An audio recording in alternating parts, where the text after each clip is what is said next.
On April 27, 1998, Tabitha Brewer went to visit her father at his apartment. She was with her boyfriend, Nicholas Travis.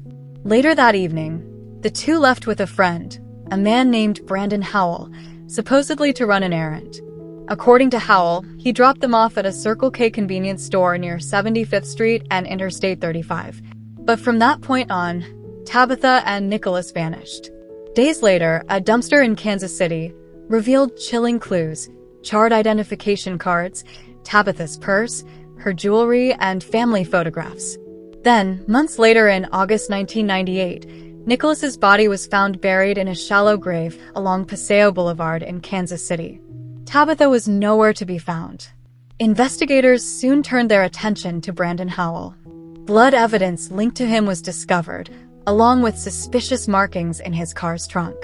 Witnesses even claimed they heard screams from Howell's home and saw him with blood on his shirt.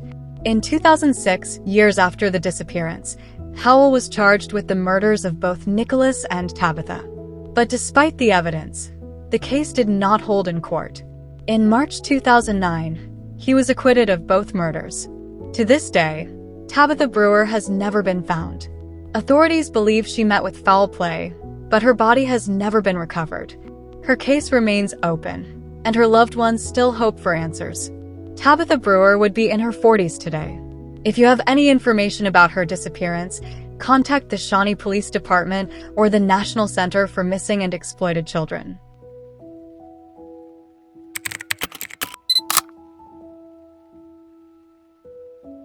On December 23, 1988, 25-year-old Julie Lynn C. left her job in Daytona Beach, Florida. She planned to do some last-minute Christmas shopping, but Julie never made it home. Julie was a mother of two and had recently divorced, though she was reportedly thinking about reconciling with her ex-husband. That December evening, she finished her shift as a telephone magazine saleswoman. Her boss saw her leave, and Julie told her sister-in-law she planned to go shopping. Julie's blue 1988 Chevrolet Sprint was later found on Magnolia Avenue in Daytona Beach. The car was unlocked, her purse was still inside, and the driver's seat was pushed all the way back, set for someone much taller than Julie. Police searched her boss's home several times but found no evidence linking him to her disappearance. Julie was reported missing on Christmas Day after she failed to show up for family celebrations. Questions emerged like who moved Julie's car and adjusted the seat. Did she make it to the shopping areas she mentioned? And why were there no witnesses who saw her after work? Julie has never been found, and foul play is strongly suspected. As of today, her case remains unsolved, and no arrests have ever been made.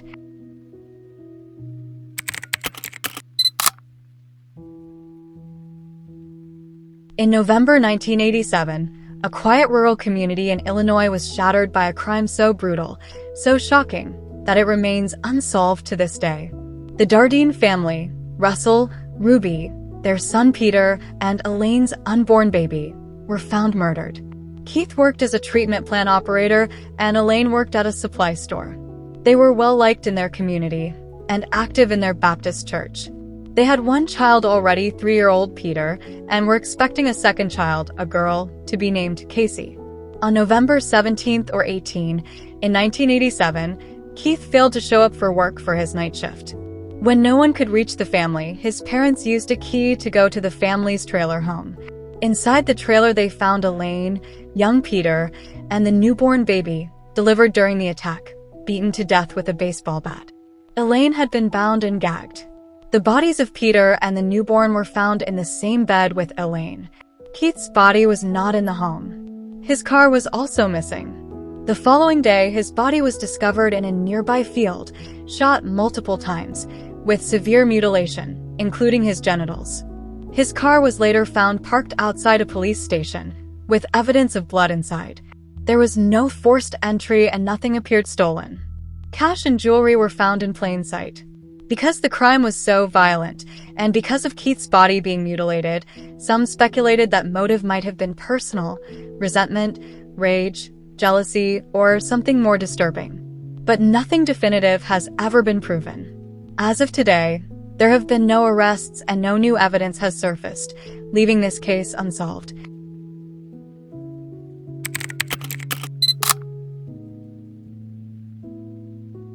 On December 20th, 1984, 12-year-old Jonelle Matthews vanished from her home in Greeley, Colorado. Her case went unsolved for decades until investigators finally uncovered the truth. That night, Jonelle performed in her school choir's Christmas concert. Afterward, a friend's family gave her a ride home. She got back around 8:15 p.m. At 8:30, she answered a phone call and took a message for her dad, and that was the last time anyone heard from her. When her father came home around 9:30 p.m., Jonelle was gone. The garage door was open. Her shoes and shawl were by the heater, and there were footprints outside in the snow. There was no forced entry and no signs of a struggle. The case gained national attention, and Jonelle's face was even placed on milk cartons to help spread awareness. Despite all this, no solid leads came. For decades, the case stayed cold.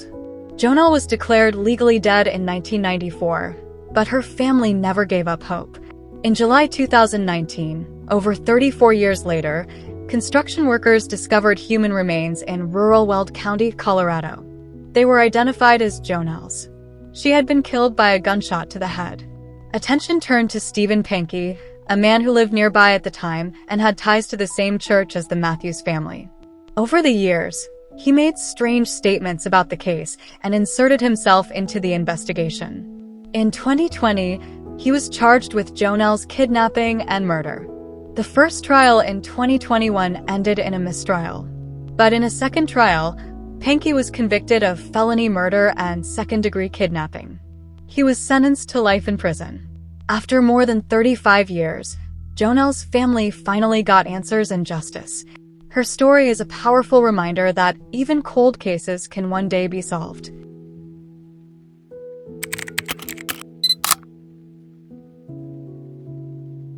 Samantha Koenig was an 18-year-old woman living in Anchorage, Alaska. She worked at a local coffee shop called Common Grounds. She was known for being smart, outgoing, and full of life. She had dreams like any teenager, but everything changed one winter night. On the night of February 1st, 2012, Samantha was working alone at the coffee kiosk.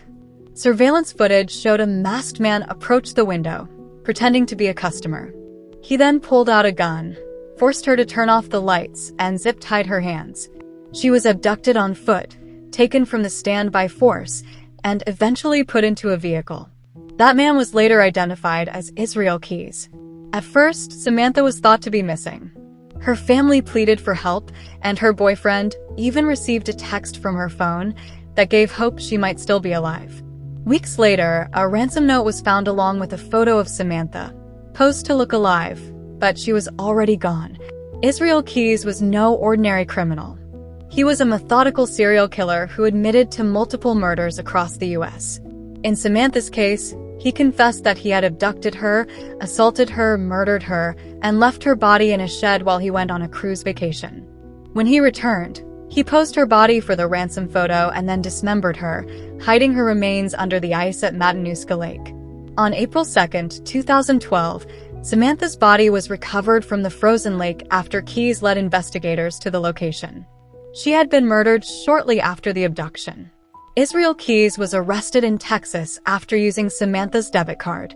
While in custody, he confessed not only to Samantha's murder but to several others. Before he could stand trial, he took his own life in December 2012, leaving behind many unanswered questions about his other victims. Samantha Koenig will always be remembered as more than a victim.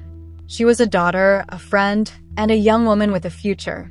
May her memory live on, and may we never forget the lives affected by senseless violence.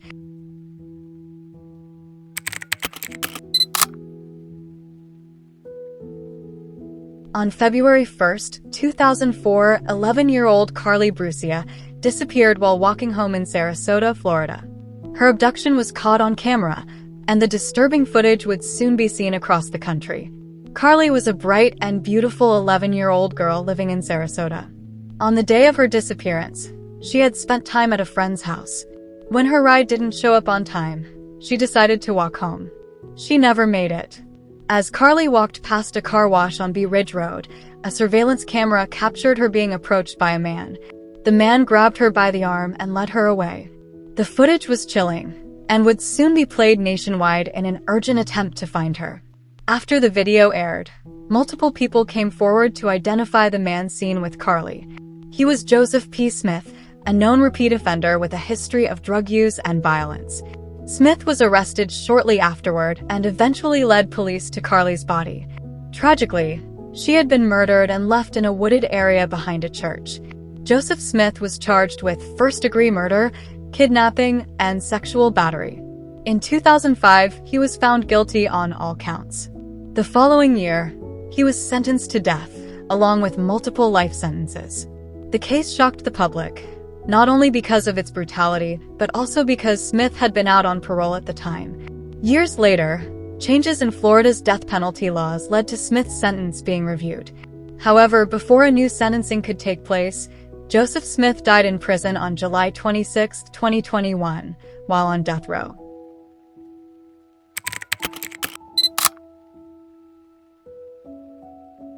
On Labor Day weekend 1993, a mother of two named Shelley Watkins vanished under mysterious circumstances in Corsicana, Texas.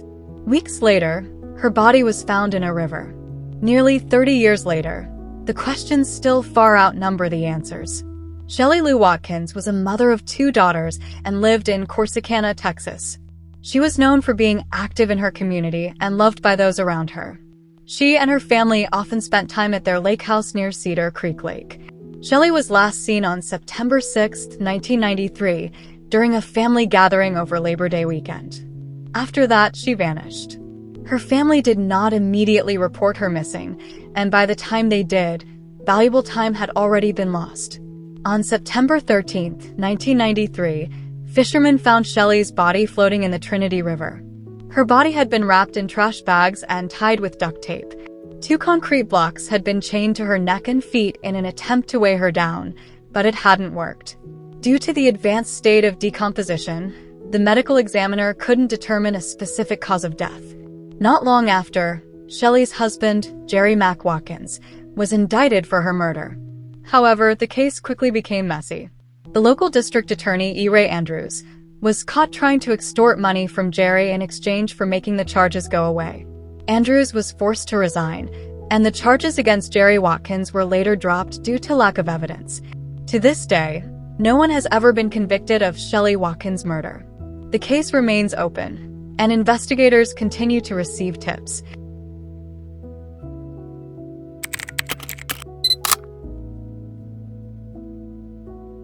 In January 2018, 19-year-old Caitlin Dennison flew from Reno, Nevada to Texas with a man she had just met. A few days later, she made a chilling phone call to her family saying she was afraid for her life, and that was the last anyone heard from her. Caitlin was described as sweet, trusting, and full of life, but also vulnerable, especially around people she didn't know well. She had blonde hair, blue eyes, multiple tattoos, and piercings. On January 9, 2018, Caitlin flew to Midland. According to reports, the person with her worked in the oil industry and lived in an RV. On January 10th, Caitlin called her sister from a Walmart in Midland. She said she was scared for her life. That was the last known contact anyone had with her. After that call, there were a few possible sightings. Some say she was seen at a Domino's Pizza in Odessa. Others claim she went to a local club, possibly looking for work. But none of those sightings have been confirmed. Texas Rangers and the Department of Public Safety got involved in the case. They located the RV and identified the man Caitlin traveled with, but no charges have been filed. Over the years, authorities have searched various areas in Midland County, including empty fields, but no sign of Caitlin has ever been found. There is currently a $2,500 reward for information leading to her discovery. For all of the cases in this video, if you have any information available, please contact your local authorities.